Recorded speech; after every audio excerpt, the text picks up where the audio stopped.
Hi, this is Joe Hanley, and this video is going to uh, be advising social work degree apprenticeships or apprentices on how to complete your training plan.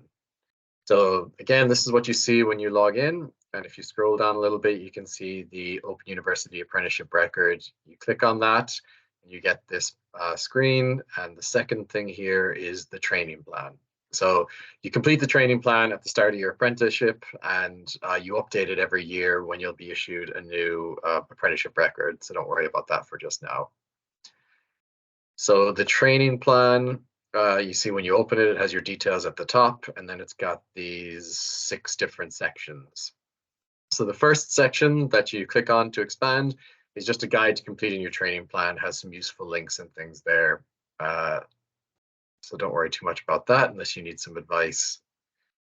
The next section is to upload some, this is where your commitment statement and skills scan get uploaded. So the commitment statement you did during the recruitment process, and you would have signed it involving your employer. It might actually already be uploaded here for you, but you should upload it if it's not. And there's also the skills scan and initial assessment there. So you'll do this skills scan, and there's a copy of that alongside the social work degree apprenticeship guide that you need to complete. It's a Word document and upload it there, and that should be done as part of one of the first steps in your apprenticeship when you start. So to upload those documents and to complete any of these sections, you click on this Complete New button here. And when you click on that, you'll get a new version of this that comes up. So you can either save it in draft form or submit it, which means that you're happy with it. So for this one, you're just uploading those 2 documents. So once that's done, you click submit, and you won't be able to make changes after that. So I'm just going to submit it, and then it's done. You can, though, after that, create new versions of that, and the same with all of them. So the next section is the scheduled date. So this is the date for your meeting, the meeting where you'll do your training plan. That very likely will be the same meeting as your first review, your first progress review meeting, and see another video and general guides for that. But this date is put in by your tutor, so don't worry about that yourself, but it's good if you need to prompt them, you can see whether it's there or not. The next section is where you outline your goals. So this one is completed by you. This should be completed in preparation for that meeting, and saved and not finalized in case there's edits that need to be made. So similarly, you would click on Complete New, and then you'd be able to fill it out, but I'm just going to go through it here. And you can see there's 3 sections, Section 1, Section 2, Section 3 that you have to go through. So Section 1, you complete your goals, you describe your personal goals and your professional goals. These should obviously be linked to the social work degree apprenticeship standard and the knowledge, skills, and behaviors outlined there. So make sure you're having a look at those and referencing those. You will have gone through them in the skills audit and the skills scan that you've done that we talked about a minute ago anyway. Section 2, you've got the overview of the responsibilities that you need to engage with. So you've got off-the-job learning, and you need to keep that up to date. And that's part of maintaining your apprenticeship. There's another video and some other guides addressing that. There's information there about additional support needs, health and safety. So you'll need to complete information there about the health and safety training that you've done during your induction, as well as any safeguarding things that you need to complete also here. And that shouldn't be a problem because that should all be mandatory in any induction to a workplace. And then there's some information here about prevent British values.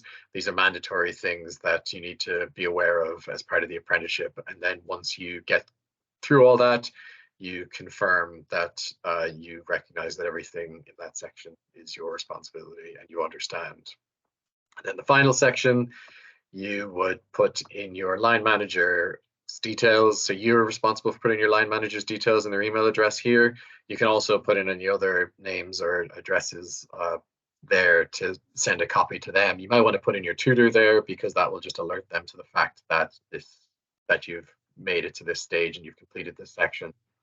And then similar to what I showed you with the apprenticeship documents, you would press submit at that point once you've done it all. But like I said, you're probably going to save it until you've actually had the meeting to discuss. Then this next section is your practice tutor meeting record and sign off. So this is where they record their section around, so you can't edit this section. They record their information about your goals and the support that will be provided. And then they can send it as well, similar to you, to colleagues to update. And when this is actually just information about when the meeting was held. So that's all stuff that your tutor completes after the meeting has taken place, usually, sometimes during the meeting. And then the apprenticeship and line manager sign off is the last one. Again, this is one you can complete. So as before, you press complete new. Let's actually do it this time. And then you get to see this that pops up.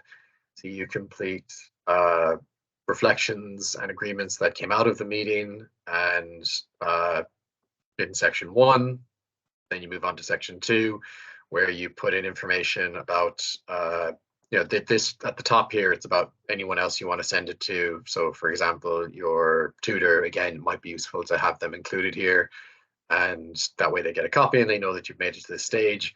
And then at the bottom, there's a sign-off section. So this is the final sign-off that your line manager would do. And again, you're responsible for putting in the line manager's name and email address there. And then section 3, you don't have to worry about, because this is where the line manager, once they get that email to them, they're able to complete their own little reflection here and sign it off. So your line manager, just to say, doesn't need to have an account to do this. They get sent it, they're able to go straight into there and fill it out, as long as they've got the email link that's sent to them automatically when you put in their name and details here, just in case they're asking about that. I don't think I'll be able to submit this yet because I haven't actually completed those mandatory fields, but that's how it works. So let's save and close. And then once it's saved and closed, you can go back in and you can edit drafts like that. And that's the training plan. Thank you.